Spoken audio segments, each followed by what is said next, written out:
I'm just curious with the venture capital funds, Mr. Hernandez, when your company or similar entrepreneurs are awarded an SBIR grant, to what degree does that help you raise the eyebrow and get the attention of a potential VC fund, or does it not?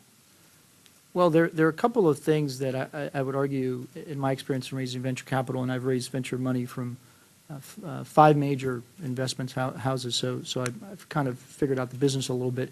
One of the risks that is assessed beyond the most critical one, which is the management risk, is the technical risk. And oftentimes these venture capitalists are quite savvy and hire the right people to give them perspectives on the validity of that technology or that company.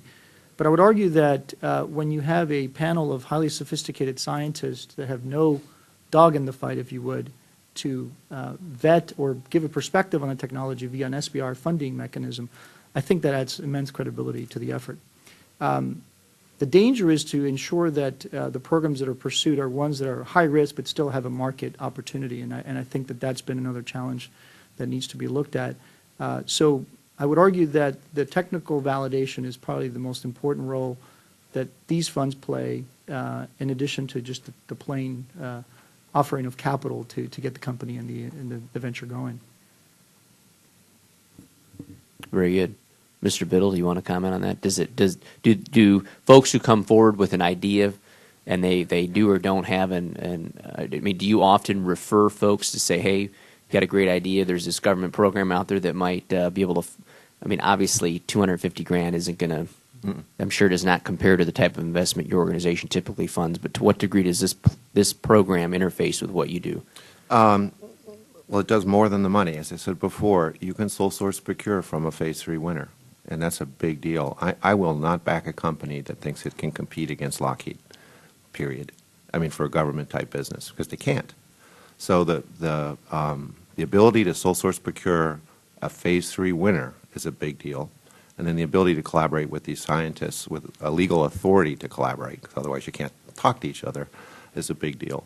My fund's different because the world-class science that's in Washington tends to be science that comes out of the intelligence community and DARPA and the DoD. So half my companies are government PhDs who are building commercial companies, and the government doesn't want these guys to go completely native, and they know how the system works, so they will participate in SBIR. But my brethren in Boston and Chicago and Silicon Valley, they just don't deal with the government anymore. So our scientists don't see them, and they don't see the gaps, so it's broken on the information technology side. But the vetting's important. Being close to a customer is important. The way that gap is bridged is with a customer. And the government, some of the SBIR money belongs to customers, like the PEO of the submarine program. Some of it belongs to academics. There is no customer there. They're not working with a program of record. And that's where the real money is that can build big companies or programs of record.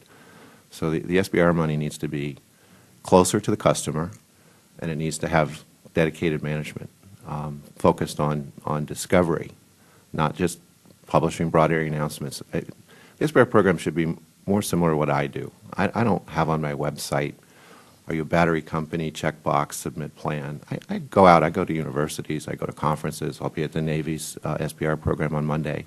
I'm looking for stuff. I scour the country looking for stuff that solves problems that I'm aware of, whether they're government or commercial. And that's what this program should be doing. Because then you'll have the highest value.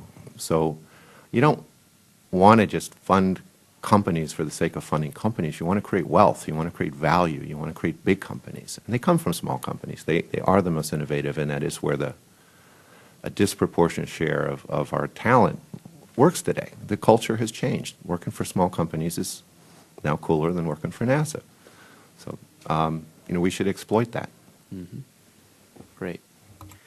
Well, in the interest of time and the other members who are here that wish to ask questions, I appreciate all of you for being here and the work that you do, and Mr. Chairman for hosting this committee. I'll yield back.